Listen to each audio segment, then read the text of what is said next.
This is the I Read Comic Books podcast. I am your host, Mike Rappin. Joining me this week, two fists from the fighter Goro, René Rodriguez. Get over here. And Nick White. Hey. I was hoping for another Mortal Kombat thing.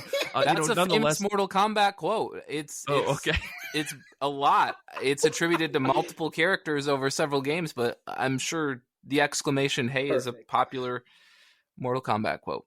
Sure. Well, thank you both for joining me this week. I'm really excited to talk about comic books. It is episode 285 of I Read Comic Books. Before we get into things, I have two small announcements. One, I want to shout out our brand new patrons, An and Graham. Thank you guys so much for joining us. We're really excited to hang out with you in the Discord, and so that you can check out the backlog of wonderful episodes on the Patreon feed.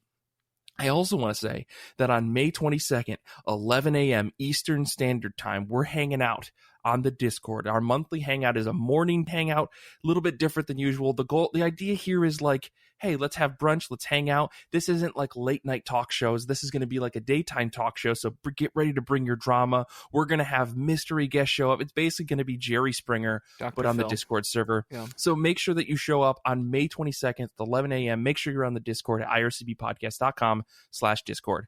You know what that means? Anyways, let's get into things. Day drinking. Mimosas. Oh yeah, if you want to show up with mimosas and comics, that's what Danny's saying in the Discord to us right now.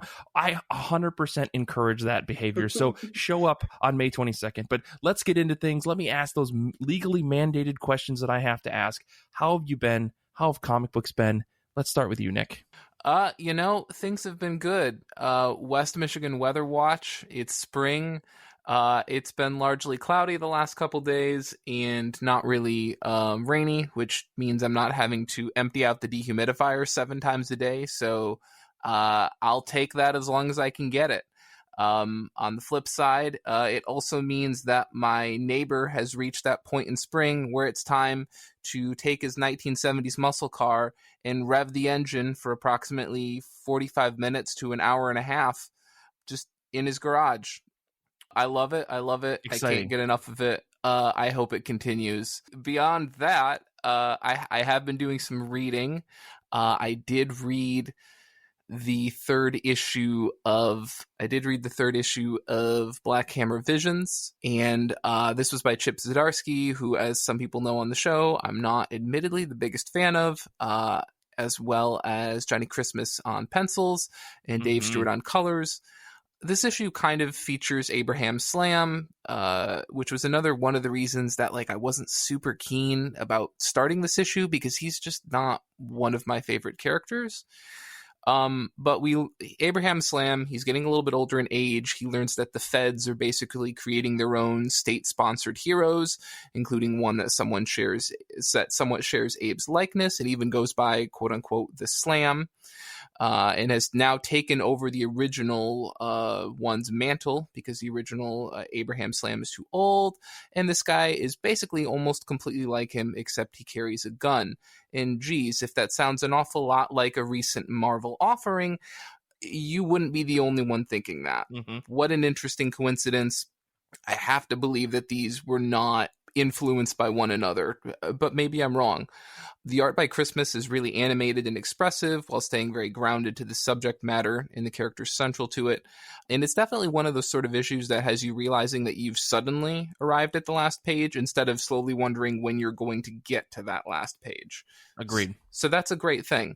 The issue has a pretty simple message about personal growth and kind of splits the difference between two narrative tropes we see a lot in superhero comics, which is either the superhero trope where we severely punish the old hero who tries to get back into it, and we see him brutally murdered, and it's like, well, that's what life is, and my name's Mark Miller, and Netflix, please turn this into a show. And then the other one, which is where the aging superhero delusionally has this idea that despite being an over-the-hills hero sans powers, that he can reclaim his glory years, and for some odd reason he does, and most of the time that involves a man named Bruce Wayne. Or John Wick. Right. I mean, come on. Right. Exactly. So, does this build out much canon for the Black Hammer universe? Not really, but these issues really haven't had that expectation levied on them.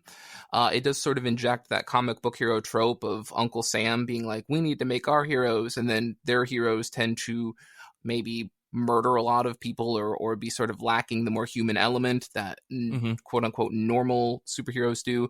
So we get some of that, which is just basically just more of Jeff Lemire taking superhero concepts and riffing on them or fleshing them out. So not a bad issue. Again, everything that has to follow Black Hammer Visions #1 by Patton Oswalt. It's a tough book to follow, but thankfully Chip Zdarsky is following Jeff Johns' issue, which is basically setting the bar so low that it's already on the floor. So yes. Beyond that, I will also briefly mention I did read Sleepless Volume 1. I read this because it features the artist, which was also on my pick of the week, which sometimes sort of happens. I have a book that's my pick of the week, and then I go, oh, you know what? I actually have a book that's drawn by this person. Let's go take a look at that.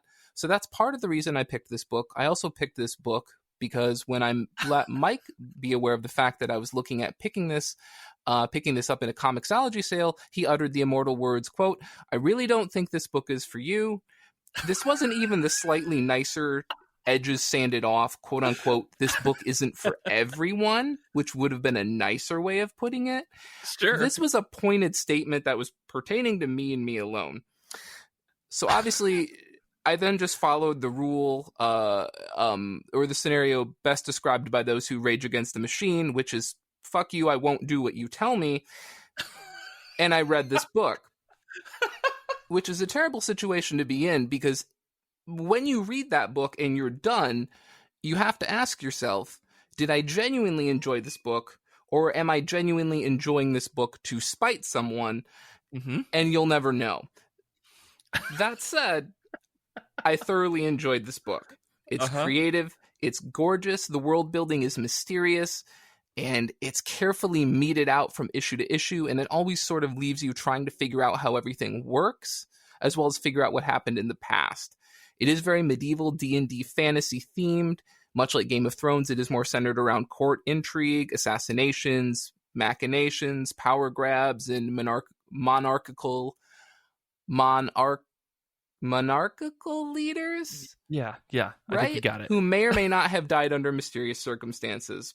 You also have magic here, but it just very infrequently exists. So it's almost like in the book Black Magic, where you suddenly have where the book goes from black and white to color, and you have these moments where you're like, oh, I really need to pay attention to this because it's so infrequent and rare. So that's kind of how magic works. Great story. Briefly, we'll say beyond that, as the title gets at, you have this guy who just doesn't sleep. And of course, that makes him the perfect bodyguard, the perfect protector. And he's looking after this woman named Lady Poppy, who's having to navigate the fact that her dad was the king and he died, and now her uncle is the king. And there's sort of a navigating of where she now falls into this new power dynamic. And it's just a gorgeous book. It's a gorgeous book. Like, some people think that when you have a colorful book, it also has to be a bright book, like Gem and the Holograms, blinding neon greens and yellows bright. This is a colorful book, but it's not a bright book. And I don't think you see that enough. I can't recommend this a book enough to people who like fantasy, who like just gorgeous artwork, wonderful color work, interesting plot. And honestly, I don't know if I've seen a arc of a book in a long time sort of slam the door on the arc with such a just absolutely stellar ending that just has you praying that you can start arc 2 almost immediately. So I would recommend this book to Mike. I think it's a great pick. I can't recommend this book enough. It might not be for you. I don't know. Listen. I genuinely didn't think that you would enjoy this because I felt like the romance of the book, the feelings. Was it the feelings? Was it the part where there were feelings in the book? I just felt like you were the type of person that would want to like read a book that's like half political intrigue, half romance, I mean, I'm so happy to hear that you enjoyed it. Honestly, it really makes me very happy because I adore this book, and it's really unfortunate that the book ended after a second arc. Like, it could have gone on for much longer than that. So this really pleases me, and now I know that every once in a while, if I really need to, I can pull that card out of my pocket of "you won't like this," and it'll get you to read it immediately. So I'm very excited to know that still works after all these years. Before we turn this into a Sleepless podcast, though, I do want to jump over to René. René, how have you been? How have comic books been? Well, first, I'd like to say that it's a privilege to be here tonight. But mainly, I just also want to say I respect Nick and the fact that he doesn't take anything too personally. No, definitely not. It's been a bit of a roller coaster lately, but things are on the up and up, and that's good. But I didn't get to. I wasn't reading a lot lately, but I read the newest chapter of Spy Family that came out last week, which was chapter 45. Spy Family, story and art by Tatsuya Endo, and of course, if you're new here or haven't heard me rant about this series before, Spy Family is about a spy named Twilight who has to go undercover in a enemy country, and he's trying to basically stop two neighboring countries from getting into a war. But in order to do that, he has to infiltrate a school. So he adopts a little girl and then also basically has to find someone to be her mother. And turns out they all have a secret. He's a spy, the mother's an assassin, and the daughter is psychic. And then they later get a dog that can see the future, and it's great, and it's wonderful, and I love it. It's a very good series, and now there's a mission on a boat, and it's amazing because they're on a boat, and everything's exciting about the boat, although they couldn't bring the dog, which is sad. But I'm also really excited because we've gotten to see more of Yor, who is the mom, and her assassin alter ego. As the Thorn Princess is what she's called. We're able to see a little bit more of that. We haven't really done a whole lot with Yor in a while. We kind of have been focusing on missions that Twilight is doing, which is the spy. And we've also done some more story stuff with Anya, who's the girl going to this prestigious school, which is what the whole mission kind of hangs on. So we haven't seen a lot of Yor's assassination world. We're sort of seeing that a little bit more, and this whole arc is basically, that. She's also wondering whether or not she needs to still be an assassin. They're kind of exploring that, and it's really, really interesting, and it's a great series. And again, it's only 45 chapters. But it's a good read, and I highly recommend it. And it's available on the Shonen Jump app. The other thing I read was I read the newest volume of Moriarty the Patriot, which is the story by Ryosuke Takeuchi and art by Hikaru Miyoshi. Also, shout out to the assistants, even though I don't know their names, both on this series and on Spy Family. They do a lot of work. But Moriarty the Patriot is a new take on Sherlock, which I know there's so many. Why should you do this one? Well, one, this is a manga. Okay. Didn't they already do a Sherlock TV show manga? Shut up, Nick. Okay. I do hear things from time to time. You're right. There's 1,000 of them, but this one is like from the perspective of Moriarty, and it's like there's more than one Moriarty, and they're basically trying to take down the nobles. So they're like, we're just going to kill them, but we also need a star to solve these murders and point out that the nobles are horrible. So that's where the Patriot comes from, is they're trying to save the country. Type thing. And actually, they don't introduce Sherlock until like the second volume of the manga, I don't think. Interesting. What's the manga with the little kid who's got the magnifying glass and the Sherlock Holmes hat? That is not. It's called Detective Conan, but in Detective Conan. In the U.S. translation, it's called Case Closed. But yeah, that's a right. Okay. That's a detective series, and it's a very long-running detective series, but it doesn't actually have anything to do with Sherlock. He's just a great detective, and yeah. Conan's a big series. Either way, yeah. Moriarty the Patriot, Volume 3. That's what I read. I like it, and again, also available on the Shonen Jump app. This is nice. This is not an ad. I mean, we wish it was. I wish they would pay us to talk about that app. Man, that is the dream. That's the dream. But anyways, before we beg any further to Viz and Sheshua and all those people out there who make the wonderful Shonen Jump app, let me talk about the comic books that I read this week. I have I sprained my ankle last weekend, and it's the worst thing that's ever happened to me in my entire life. Strong. Okay. Not really. There might be some recency bias there, but strong? Sure. Yeah, strong. Yeah, maybe. I feel like really untrue. Sorry. No, I've just been hobbling around, and I've been reading comic books on and off. I actually read quite a bit of comics. Like I got caught up on Demon Slayer that we're doing for the manga read along on Discord, and so Demon Slayer's been great. But I don't want to talk about that. I want to talk about Swamp Thing number 1 through 3. This is by Ram V with pencils and inks by Mike Perkins, colors by Mike Spicer, letters by Aditya Bidikar. And honestly, it seems like everyone and their sibling has been reading this book, so I'm definitely behind the curve here. I know that a lot of people really love this book and have been talking about it, so like I finally just was like, fuck it, I need to just jump on this thing. So I grabbed all 3 issues and I read them.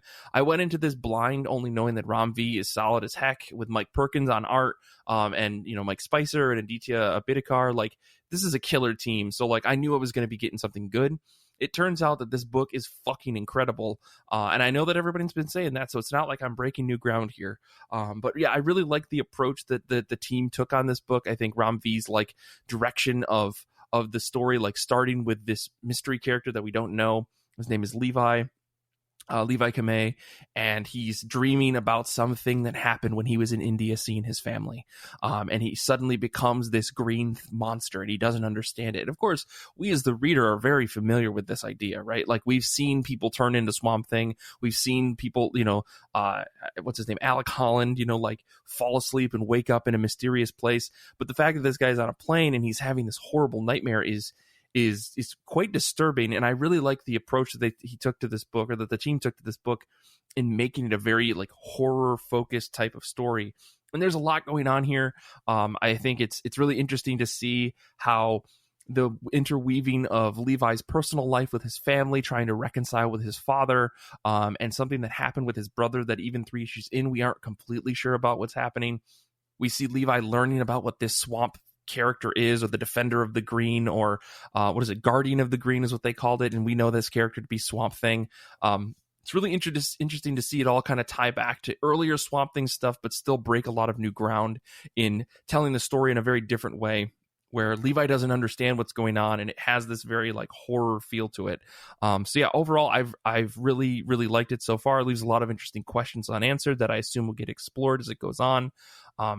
But yeah, like this just feels like a really fresh take on Swamp Thing that we haven't seen before, and I'm really excited to keep going. Like this feels like one of those books that in 10 or 15 years people are going to come back to and go, yeah, remember that Swamp Thing story? That really, really was interesting. The same way that people look at, like the way that Jeff Lemire took on Animal Man, or the way that Grant Morrison took on Animal Man, where there just seems to be like a really bold thing about this book that makes it unique. So I'm really excited. I realize this is a 10-issue miniseries or maxi series, so should be really exciting to just be able to grab all this in one go and sit down with a really, really solid story. I was just wondering, is the red still a thing, or did they redcon that? I really don't read enough DC to speak to it.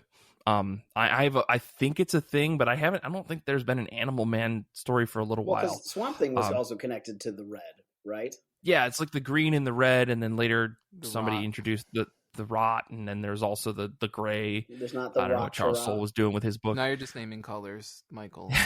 Well, listen, that's a thing that DC loves to do, guys. Yeah, there's a whole. There was literally called a War of Light because it was all the colors coming together. Exactly. We're going to start nitpicking. I don't know where we're going to start. I will say this. What were you going to ask, Nick? Do you feel like consciously or subconsciously this is DC attempting to either make their own version and, or in a less kind terminology, knockoff of the Immortal Hulk? Because a lot of what you're describing of ultra ego, large, monstrous green superheroes struggling with their monstrosity. There seems to be a real common thread there.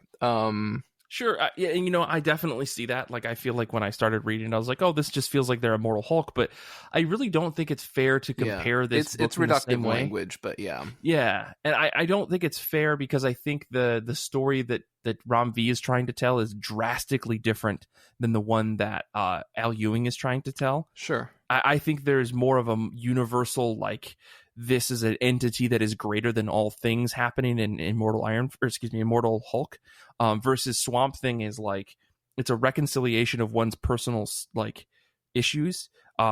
It feels more personal. Which is really funny because I think when you think of Marvel and DC, you think the opposite. Like, Right. DC usually leans into like, this is a bigger than everything kind of idea, or like a mythical thing, whereas Marvel's usually more personal. And while the Immortal Hulk is personal, I think in the last 20 issues, it's gotten very far away from just being about Bruce Banner. Versus this Swamp Thing story is very much about Levi Kamei. And the Swamp Thing, I think character being this guardian of the green is like a way for him to process some of his trauma in some ways. So yeah, we could talk about this for a long time. Because I think that the Swamp Thing series will probably, or this limited run would be almost good enough for like a whole episode's discussion. So yeah, everyone should go read it. It's very good. I can't believe that every 5 years since college, people keep bringing up Swamp Thing. This just keeps coming back. This is this thing. I have so many feelings about Swamp Thing. Yeah. And most of them are tied to the fact that someone always wanted to watch that stupid movie in comic book club. And since I have had the passion and anger to ban Swamp Thing from comic book club, somehow Swamp Thing has consistently persisted in my life, and I'm just people love the idea of Swamp Thing, but not long enough to read it in a ongoing series. I think that's the issue. It's so confusing to me. I'm blown away. But Mike, what was really your quick, other pick? My other book that I read that I wanted to bring up, at least I'm going to get to this really quick, is The Good Asian #1. This is Pornsak Pitsochosh, I think, with Alexandre Tefenki. Colors by Lee Lowridge, letters and design by Jeff Powell. A lot of people all over the internet have been also screaming about this book. I want to shout out Challengers Comics, their podcast. They were talking about this for a couple of weeks, maybe even a couple of months before it came out. It's a detective story that kind of that follows this Detective Edison Hark on the trail of a killer in the world of 1936 San Francisco, where you are revealed, or basically shown, the ugly racist reality for a lot of Asian immigrants at the time. We discover more about this character's backstory, and it's ultimately like a really, really harsh book in terms of like, there is no like good side of this story, right? Everything is bad. Everyone's, people or immigrants are being treated poorly. The cops who live in San Francisco are racist.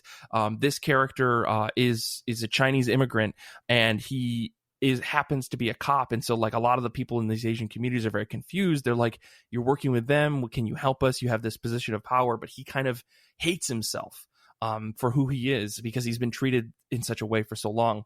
I don't think that this book is going to make anybody feel good by reading it, but at the same time, it's a very, very good read. Like, I from what I've seen and what I've read about like this time on the West Coast of the United States, I feel like if you like Darwin Cook's adaptation of Parker or Brubaker and Phillips' The Fade Out, there's just this like harsh, in your face slamming of like the bad shit that happened to people that were created and perpetuated by the system of America, like this systemic racism and sexism that's built into America for so long, flashing back to this period of the 1930s and seeing this character who is an Asian American, but also working within that system. Is really, really interesting. I think that this is probably one of the better books that I've read in a long time, like about a period piece that really just slams you in the face with all of the harshness of reality without apologizing for it or finding like a way to say like, and then there's this really nice guy who's actually not racist. It's like, no. It was pervasive. And I think that this book does a good job of showing Edison Hark trying to grow out of his self-loathing near the end of the issue. So, or at least, again, really, really try. It's a whole thing. But I think that, again, if you liked if you like Parker, if you like the Fade Out, I think you would definitely dig this book. Yeah, we've been this episode is going to be so long. I can already smell it. Let's move on and talk about comics that are coming out. Comics are dropping on May 12th, 2021. What are you both excited for this week? Let's start with you, Renee. Mainly because I got to read Spy Family last week and I just really like it. I'm excited for next week's chapter. I also wasn't expecting it to be coming out next week, but it is. Spy Family chapter 46. Which, again, story and art by Tetsuya Endo and his assistants. But, we're on a boat and there's assassins and it's a protection mission and we're learning more about Yor and, there's also going to be some stuff because, obviously Anya can hear all of this stuff because she, can read minds. And, Twilight's supposed to be relaxing, but obviously he's not. And it's like, it's a boat adventure with secrets. I mean, it's great. And I can't wait to read more. I'm conflicted about waiting it out to have more chapters to read. But at the same time, I know I'm going to fail at that because every time I see a new Spy Family chapter, I'm just like, well, I have to do this. I have to. Yeah. It's an emotional roller coaster, Mike, but you know what? I'm excited for it. I understand that pain. This is how I feel about One Piece now. Now that I'm caught up, I'm just like, should I just wait a couple weeks? But then Twitter is all about spoiling everything, so I have to read it when it comes out. Oh man, Sunday. you got to just block that stuff out or stop caring about spoilers. I mean, I guess find a cabin in the woods in Maine and just. I just meant you can mute that stuff on your timeline. Well, I know, but except for I intentionally follow the One Piece topic on Twitter, so all I see is One Piece stuff. Anyways, we don't have to get into that. Nick, what about you? Another episode. Yeah, Nick, what are you excited for this upcoming week? Sure. So I think for some reason I omitted the Sleepless credits, so I do want to briefly mention those. Sleepless Volume 1 is Sarah Vaughn writing, Leila Del Duca on pencils, Alyssa Serra on colors, Darren Bennett on letters. And as I said, there's sort of a connection between that and my pick of the week, which is The House of Lost Horizons, a Sarah Jewell mystery, number 1. This is co-written by Mike Mignola and Chris Roberson, and penciled by Leila Del Duca with colors by Michelle Madsen. So I think this is probably the first Hellboy or Hellboy adjacent Dark Horse book that Dave Stewart isn't coloring. So I don't know if there was a potential fallout there or what happened, but he's colored the other 1,400 of them. So I'm just kidding. It's probably nothing. Obviously, Del Duca, as I mentioned earlier, is perhaps best known for her work on Shudder and Sleepless, and Chris Roberson is basically one of Mignola's frequent co-writers on Hellboy content, so that's not a big surprise. In recent years, we've arguably seen the Hellboy verse sort of shift from being Hellboy and the BPRD centric outside of quite literally the book Hellboy and the BPRD, which I suppose is what happens when your heroes are dead / not dead / in hell. That'll do it. And so this book sort of involves investigator Sarah Jewell. She was in the book Rise of the Black Flame, as well as Witchfinder, The Reign of Darkness. She's kind of a contemporary for the main character of Witchfinder, whose name I cannot think of, but he is this special agent ordained, sort of tasked by Queen Victoria with looking into supernatural matters. In the 19th century, I was going to say England, but he does go to America at certain points. So she's sort of a contemporary of his. I'm pretty excited for this. It advertises itself as a lock-roomed murder mystery, puzzles paranormal detective Sarah Jewell and her associate Marie-Therese when a weekend trip on a private island off the coast of Washington goes astray, trapped by a storm and surrounded by, I think they omitted the word by a myriad and the words of, by a myriad of suspects who have gathered for an auction of occult items. The intrepid duo must unravel the supernatural mysteries surrounding the guests in hope of uncovering the murderer. So again, if you get invited to a big fancy party on an island, inevitably a storm will,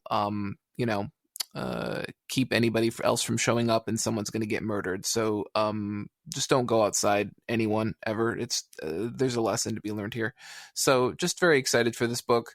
It's always interesting to see these books that get more and more and more further away from just being super Hellboy centric and sort of kind of operate on the fringe or sort of have these very thin connections.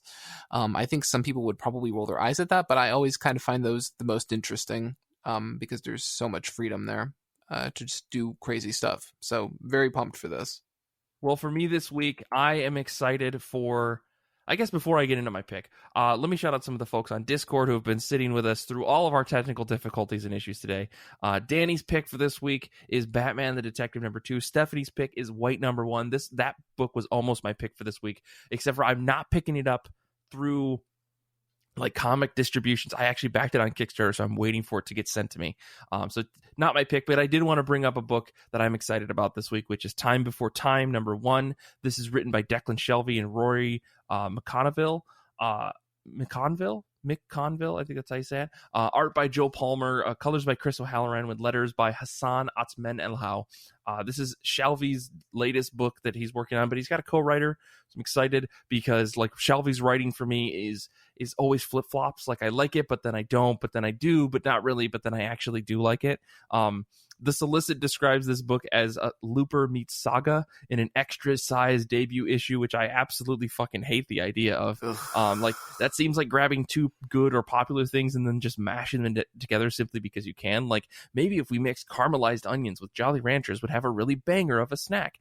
That's disgusting. Those are two separately good things, independent on their own. They're fine by themselves. How dare you push them together?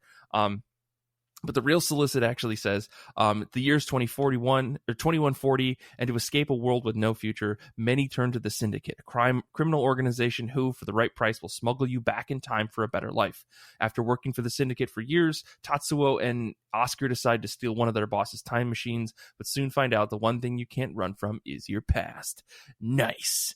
I can get on board for that. I don't know. I'll just say, like, any story that has to do with time travel is always wonky at some point, but I really couldn't shut up about Time Paradox Ghost Rider, so who am I to speak? The real question is, how are they going to make this into an ongoing book? The Solicit says it's supposed to be a new ongoing book, so with time machine or with time travel in general, I feel like you run into like a lot of like hiccups and stuff, but you know, anything's possible. We'll see. I'm going to just trust that Shelvey and McConville know what they're doing. Joe Palmer's art looks stupendous so far from the previews you can see, so I'm ready for this book. Anyways, we're going to take a quick break. When we come back, we're going to be talking about, of all the days in the year to talk about this, we chose Mother's Day. We're going to be talking about which long-running superhero will be the best dad. So when we come back, we're gonna just dive right into that.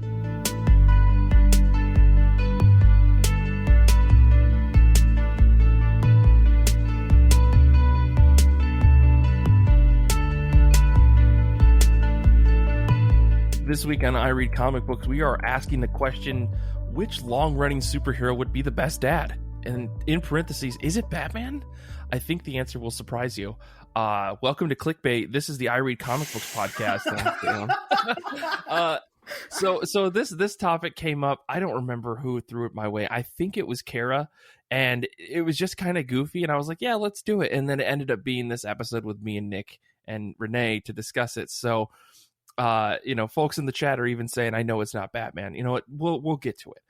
Myself, René, and Nick have decided that we're going to go through some of the people that we think are kind of good dads, maybe bad dads. And, we'll just go from there. So I guess to get things started, Nick, what was your first thought when you read this? Like, what was the first person that came to mind, or which character? I mean, maybe it's just instinctively what comes to mind just because I've been reading so much recently, but I sort of was like, well, what about Hellboy? And obviously he loves cats, and he's clearly capable of looking after living creatures, which is a good start. But of course he also smokes cigars, which, I mean, maybe not, secondhand smoke is not a great not a great thing probably for raising in a different kids. era. In a different era, that would have been celebrated, right? Right. And nowadays, it's like, no, you probably shouldn't smoke cigars around kids. Yeah, I mean, like, secondhand smoke is basically like on par with like war crimes now or something like that. Sure. I think of it in the same way that like when we all saw that scene in Mad Men where like they had the picnic, and then when they were done with the picnic, they just took the picnic cloth and just flung everything off into the woods, and I was like, I am more shocked about this than a murder. Right. Right. So it's kind of like I can let the misogyny and all the drinking go, but littering in a public littering, park? right. Yeah, it's one of those things, and I think like secondhand smoke is sort of in that same vein of littering, where it's like, in the grand scheme of things, this is terrible. Not the worst thing ever, no, but it's so out of favor now that when you see it, it's like, ooh. So that would be a hard one to overlook. Mm-hmm. It's probably also hard to wrangle an emergency backup babysitter when you're in hell. So Sure. I don't know about that. Like, Dad would definitely be gone a lot, dealing with supernatural forces. So there's also that. But I mean, I would say, you know, when he's around, you got the strongest, best dad that exists. Sure. So, well, let me just springboard off of that, I guess. Okay, go ahead. If we're going to talk about strong best dads, Yeah. I was going through my list of people that I could consider for this topic, and you know, just because it's timely, I figured I should bring up Omni-Man, aka Invincible's dad. I think, in all honesty, if I'm being completely honest, no, I'm not going to get too deep into the spoiler territory for this, because I actually want to talk about this, yeah. I want to talk about Nolan Grayson before all of the shit that happens in Invincible, the TV show, because I feel like before, like, all of the stuff that Omni-Man ends up doing, you know, that kind of changes the direction of the show in some ways. He's actually kind of a good dad. Like, he loves his son, he loves his wife a lot. I'll just leave it there. And he really, like, I feel like he wants to nurture this kid that he's got, right? He wants to take care of him, so he's supportive of him. He's like, hey, one day you're going to get superpowers, and it's going to be great, and we're going to be flying around. We're going to be superhero dad and son. And Mark is, like, all about it. I think his relationship with his dad, despite, you know, the awkward, like, oh, I'm a teen, you're kissing my mom, ew, like, that stuff, that's not him being a bad dad, right? I think it's just him being a dad. But I think that Nolan is actually a good dad up until a very specific point in the series. So, like, all things considered, up until then, I would say, like, Omni-Man, pretty good dad on paper. And then, you know, the story happens. But, like, I don't know, is he the best dad? I mean, like, if you read through the whole series, like, even long term, there's a lot to be said about it that we could probably get into, like, deep, dark spoiler territory with. But yeah, I feel like, you know, as a person who's Mark is looking to as a father, I think, like, up until a certain point, he's a solid dad. That's all I'll say about it. I don't know if you guys have any other thoughts about that. What I'm hearing is, like, you're asking this character to be judged based on, like, Invincible 1 through 3, and then ignoring 4 onwards or somewhere thereabouts. As long as you have selective memory and only remember the good times. Right, that's what makes a good father. So long as you remember events that weren't actually depicted in the book and that were maybe discussed as happening before the book takes place. Look, I want you to take this this actual one Saturday afternoon and only look at that, and then all right, maybe I'm base the decision of best dad after a really solid game of catch from around the world. Okay, maybe you're not wrong. Like, for the first 60 pages of this book, he seems like a pretty decent individual. Mm-hmm. Yes, but the 100+ issues after that make it very questionable. I'm not talking about No. Sure. Okay. All right. You know, you guys are right. I am being quite selective about this because, like, if we look at some of the other people that are on this list, I think they've all had their moments of being a good parental figure, a father figure. But ultimately they are all bad, because I think this maybe gets to Renee's big point, but I do want to hear one of Renee's like, ideas before we get into, like, your big summation about the point. Okay. That's fair. Let's hear it. What do you mean? Who is the best superhero or comic book dad, I guess, is what we're kind of getting You at. specifically said long-running superhero, and my immediate thought was, well, there isn't, because, like, you know, family takes backside to the whole rest of the world, which is, like, sure, 90% of, like Western comics, father relationships. Is Well, they're it's like also it's all about the greater good. The greater good. Well, it also Yes. doesn't help that truly good parental figures in long-running superhero comics are dead. Yeah. And that Sure. comic is likely built on the foundation of that really good parental superhero figure being dead. Yeah. Maybe. And I started thinking about even in manga, I was like, a lot of the time, like the parents are not around, or like they're very, very not really sure what's going on. And What then about you have Death Note? What about the dad in Death Note? Yeah. Yeah, the dad in Death Note, Renee. the dad in Death Note whose son is the killer. Yeah, but that doesn't mean that he's a bad dad. I think there's an argument that he was a good man, but again, the job came before that.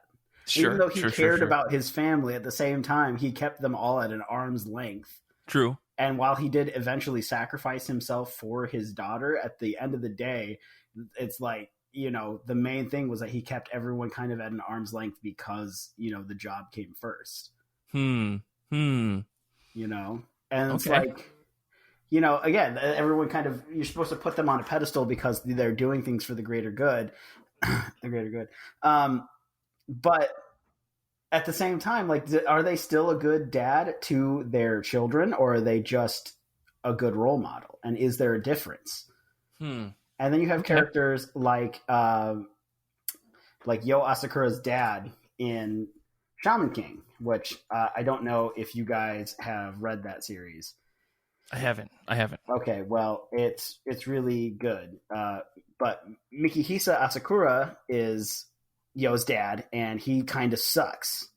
And they at one point, they are literally pushing everything onto the children, and they ask, "Hey, why are you pushing it on children? You're all adults. Why aren't you taking care of this?" And they're like, "Well, because adults can see their limits and understand that they can't solve this, whereas children, the next generation, they have unlimited potential, when they're young. So it is unfair that we're doing this to you, but understand that the entire world is at stake." And it's like, wow, that's intense. But also, you're still a bad parent, because this was 5/8 of the way through the story. And also Mikihisa doesn't show up till a good, third way into the series. Okay. And then the more you learn about him, you're like, you're a bad parent. And all these, I didn't even I thought he was dead. I thought the parents were dead for the longest time. And then they're like, oh no, they're there. They're just bad parents. They keep sending their children off into the mountain to go train with ghosts. I mean, how else are you going to get trained by a ghost, though? Well, considering he's from a family of shamans, they live in a haunted temple. I mean, okay. But that's one of the main things in comics, in manga and in Western comics, is that they're becoming their own role models, and their parents are kind of the reason why they're either not present, and that's a huge thing for them, or they're the antithesis of what they want to be. And that's kind of a huge motivator. So it's is there a good dad in comics? Should there be? Well, Nick and I have some other options we could discuss. Man, Danny Ichigo's dad? Don't even get me started, bro. Yeah, in the chat, Danny is just posting anime gifs. We got Piccolo on the list. We got Ichigo's dad. Danny's saying Alfred Pennyworth. I think there might be an argument to be made about, step-in father figures. But before we get to that, Nick, I want to hear another option that you've got, that you've put in the notes here. Yeah, I mean, this is, interestingly, I think it kind of piggybacks off of or riffs off of, I mean, technically your pick sort of chronologically riffs off of mine, but there's always sort of the idea of Superman, and obviously in a lot of ways Omni-Man, being this super powered individual who comes from another planet and blah blah blah blah blah. It's obviously much like most of Invincible is referencing or riffing off of Big Two comics. Omni-Man is clearly Superman. If Superman didn't really break bad, and if Superman did what Vegeta came to Earth to do. All right, we're crossing over too much here, but yeah, and And I don't know, like, I don't read a lot of Superman books, so I can't say that, like, oh, well, I missed the one where he turned out to be a less than perfect individual. But, like, by and large, I do think, especially if you look at something like Super Sons or things like that, that he seems to be a pretty good father figure. I think probably the only, like, stumbling block would just be the idea of, like, is he too perfect? Like, are these, like, shoes that are, like, you know, too big to sort of, like, come into, basically? Like, is it, like, big shoes to fill? Are there high expectations there? And I'm not saying that, like, he's reminding, you know, what's his name? Jonathan? Yeah, I think so. All the time, like, you know, you need to grow up and be as good as me and blah, blah, blah. But certainly you know, it would be intimidating to follow in that. But, like, you know, then again, you know, how intimidating is it when you have to follow someone who has come from another planet and managed to conceal themselves completely and utterly with a pair of glasses? So, like, when you've got that level of power working for you, like, I think you're nigh unstoppable. So, I mean, kind of. I'm trying to find out what this kid's name is. Is it Superboy? I don't even know. I think it's Superboy. Superboy, right? Superboy and Damian in the Super Sons book. Yeah. Anyways, I think he takes over the mantle of Superboy because there's just continually Superboys happening. Right.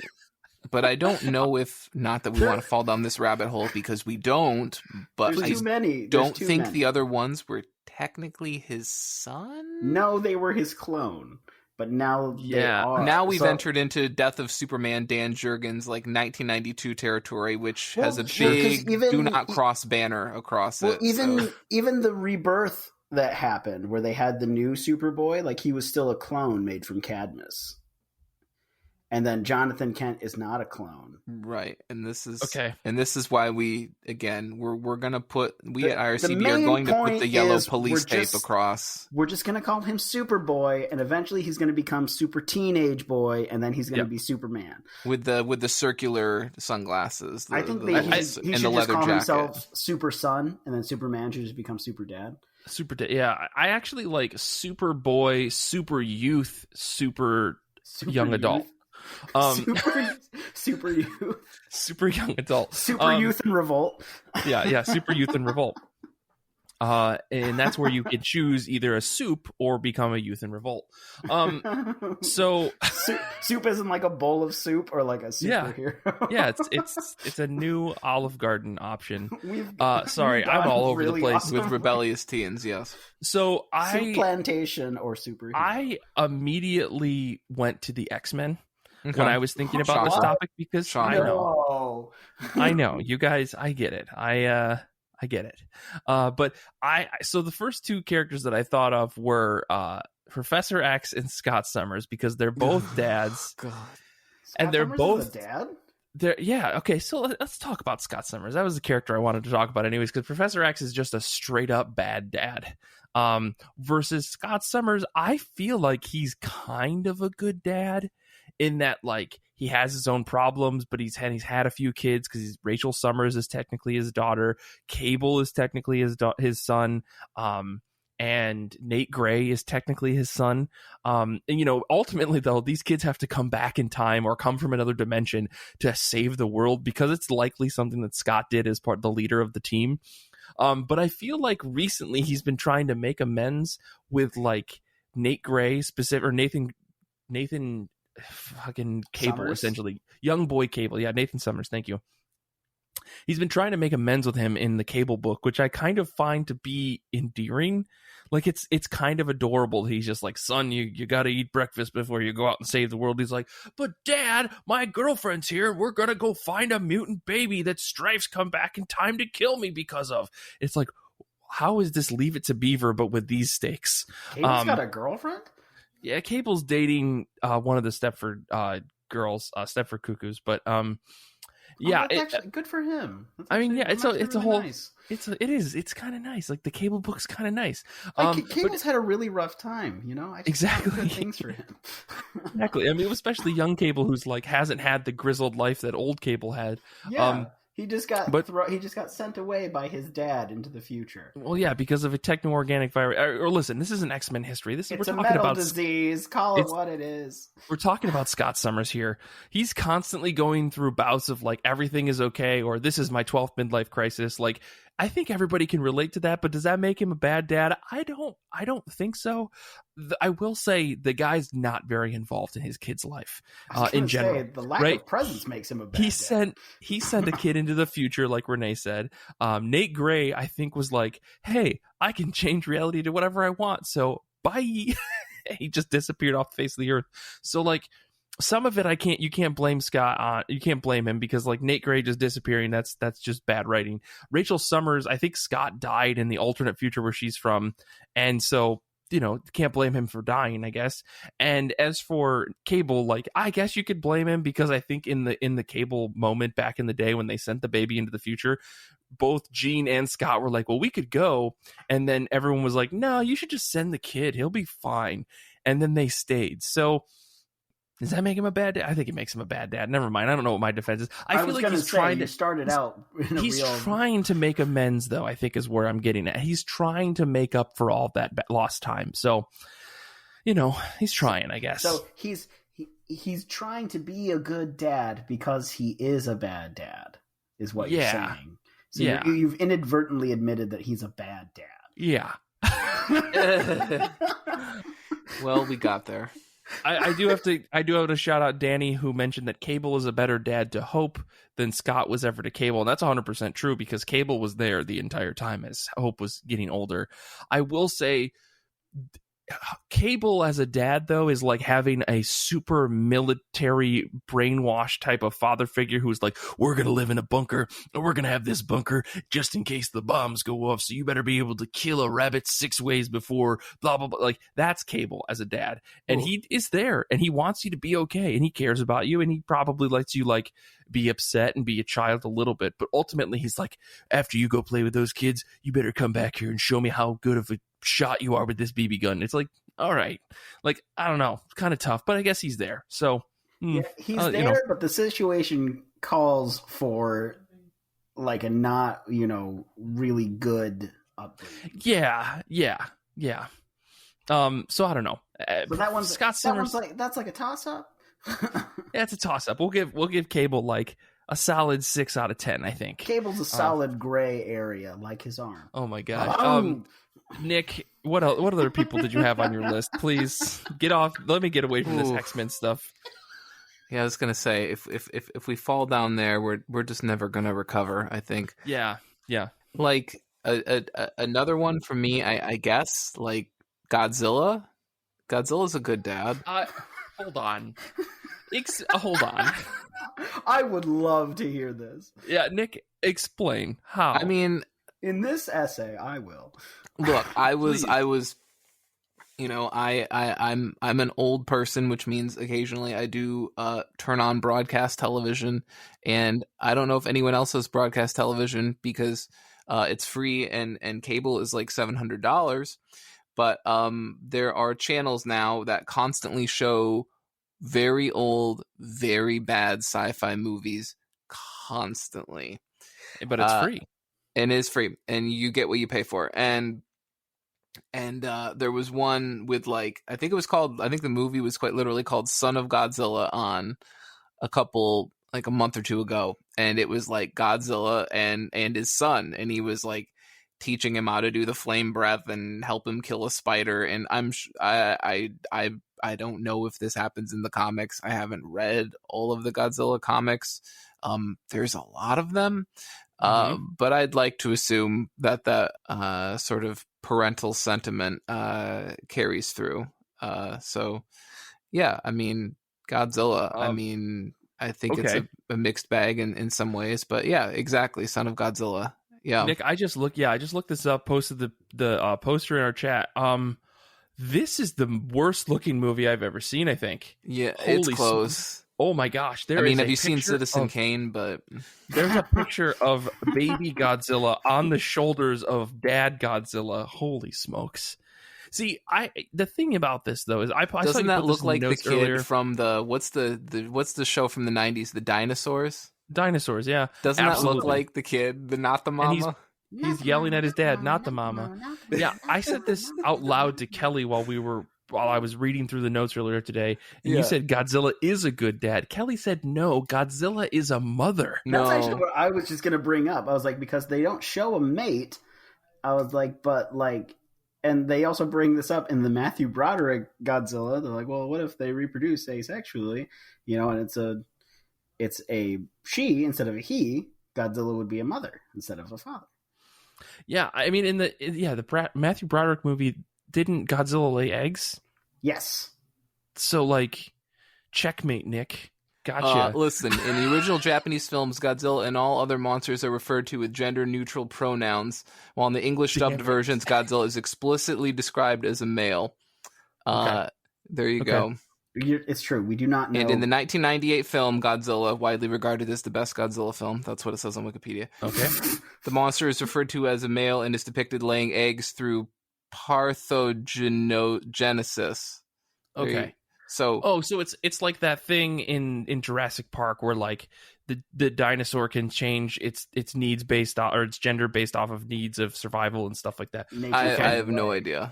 Okay, sure. Well, anyways, don't do what I did and keep looking up pictures of Son of Godzilla while we're sitting here talking. The point is, though, that this is the movie, worse. And Nick has admitted that he hasn't read the comics, so we haven't read all of the comics. Again, we've reached a gray area. We've reached an impasse. Of all of the Godzilla comics I have read, there are none in which he is a parental figure, unless you consider him a metaphorical parental figure to the world, and in that case he's pretty bad. It's not good. All right. So ultimately, so I was gonna make a really bad joke because last week we talked about Spawn, and I was like, hey, why don't we talk about Savage Dragon? And I've decided that I just don't want to go into that. Because Savage Dragon did have a kid, but then it starts to get into really weird comic book territory, trademarked 2021. So yeah, this is a weird topic. I'm glad that we had the discussion, though, because I don't know if you guys have anything else in your notes about this. I feel like I don't know what else to say other than it seems like René might be right. Unless, Nick, you have something up your sleeve that maybe corrects this. I mean, beyond this, I have Darkseid, and I wrote, look, is this a joke to you? Oh my God. And then I have Green Lantern, varies by lantern, period. Hal is a big, big, big no, though. So, okay. Yeah.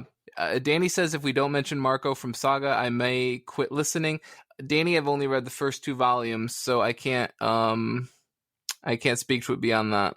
Well, I okay. You know what? I will give you that. I think Marco is probably a pretty good dad. I think he, as far as Marco is considered to Hazel, I think he's actually a great dad. And he's had his ups and downs as a character, but I think that a lot of the problems that he has are more with Alana, like in terms of like some of the controlling stuff, in terms of some of the like, I don't know, like he and Alana not being on the same page about a lot of things. Again, it's just communication stuff. Brian K. Vaughan really likes to write a real life drama, so it's kind of hard to have fun with the discussion on that. But the thing is, I will say, when you're looking at it, as far as Hazel is concerned, I think he's a very good father to her. But yeah. Is he a long-running superhero? Oh, well, I mean, I don't know about superhero. You made the criteria, long man. running, definitely. Sticking to it. Well, okay, all right. This things are very fluid here. Okay, look, I mean, René, after I listed Godzilla, I think we just throw everything out the window.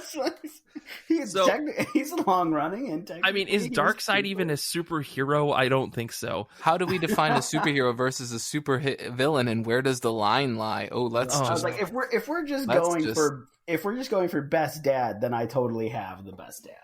Okay, not me personally. Like I'm not gonna. My dad's not in comic books. Sure, best comic book dad. Go ahead, René. This is the wildest episode we've ever recorded. Please, what is your best comic book father figure? Father, I guess. It's Shuji Sumimura from Kakaishi. Okay, for everyone who hasn't read that, what exactly is Kakaishi, and why is this guy the best dad? So Kakaishi is a series that's about these 2 families that protect a holy site from demons.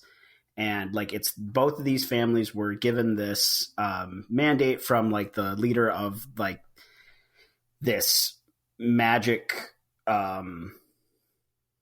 style. Like it's a martial arts style, but it has to do with magic. They are specifically like barrier mages. They can make areas to destroy demons. It's a whole specific thing. But the founder entrusted these two families to take care of this holy site, and they've been taking care of it for hundreds and hundreds of years. And so now these two main characters, Yoshimori and Tokine, are taking care of it. And Yoshimori's dad, Shuji, actually married into the family.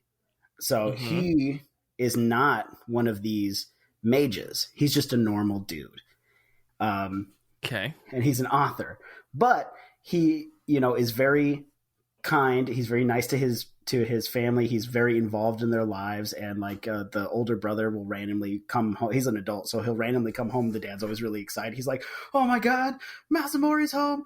We're going all out for dinner. It's going to be awesome. He does all the chores at home, takes care of stuff. And because he can't use magic like the rest of the family, he's like, well, I'm going to take care of everything else. And, he knows that his children, because Yoshimori doesn't want to be the mage that takes care of the holy site, but he kind of has to because he was like chosen by it. It's a whole thing.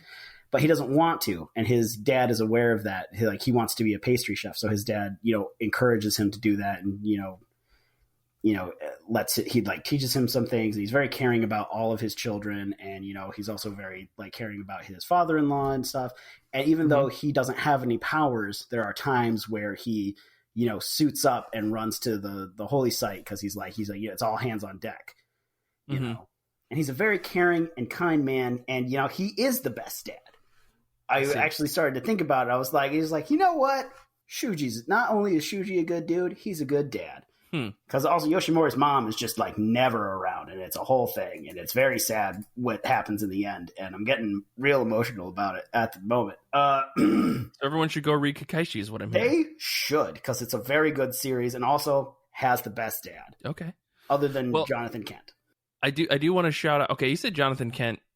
I mean, but okay, all right, it's fine. Yeah, I do want to shout out old school Jonathan Kent. Okay. I want to shout out Danny's pick, which I should have been right on my list, which is Luke Cage. Luke Cage is straight up like great dad all the time. Really quick before we wrap up here, I want to read through a list that I found. I know this, I didn't prompt you guys with this, but I want to read through a quick list of what CBR considers to be like some of the. They just said Happy Father's Day, but I don't really know if we should wish Happy Father's Day to some of these people. One of them is Thomas Wayne and his son, but like Thomas Wayne, like the alternate universe Thomas Wayne, where he's Batman. Yeah. Okay. Magneto, Ra's al Ghul, Mr. Fantastic. They did point out Jim Gordon, which, you know what? I don't know. He puts the job first, though. Nick Fury, which I was like, okay. Animal Man, Buddy Baker is what I almost said. Buddy Baker. Yeah. Norman Osborn. Oh boy. Odin. I'm a bit of a scientist myself. Yeah. And Wolverine, which I was like, okay, guys, I think we're stretching things. They're all technically fathers, sure. But it's kind of an odd list. Oh yeah, and someone wrote Rick Grimes as well, which I was like, I don't know, man. Yeah, but yeah. Anyways, for some reason, I like when I hear Grimes, I think of Chuck. I went with Morgan Grimes. Didn't even think of Walking Dead. Okay. I was so confused through this episode is out of control. I appreciate everyone who stuck around. Yeah, thanks for joining us today. Let's just wrap this things up. If you guys are interested, you have any other thoughts about what dads we didn't talk about on this episode, make sure to send us a message. You can follow us all on Twitter. You can follow René at Rodriguer29. You can follow Nick at Death Star Plans. You can follow me at Mike Rapid, and you can follow the show at IRCB Podcast, where you can send us a DM on Twitter or Instagram, and I will, about your favorite dad that we didn't mention. We'll happily bring it up next week on the show. This episode first aired on Patreon, and it's possible because of our wonderful patrons. Join today for exclusive series like IRCB Movie Club, Saga of Saga, and so much more. You can join now at patreon.com/IRCB podcast.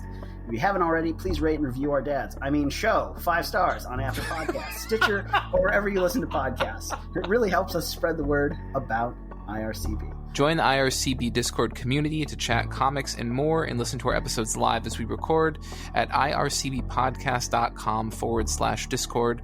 And it would help us a lot if you would tell your friends or your local comic book shop about the show. Infinity Shred is the best band in the universe. They do all of our music. We can't thank them enough.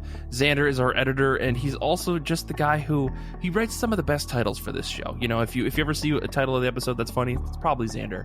I want to say thanks to Nick and René for being here on this episode. Shout outs to Stephanie and Danny for hanging out with us in the Discord, and thank you to everyone out there who's listening to the show and shares it and stuff. We really, really appreciate it. Until next time, comics are good, and so are you.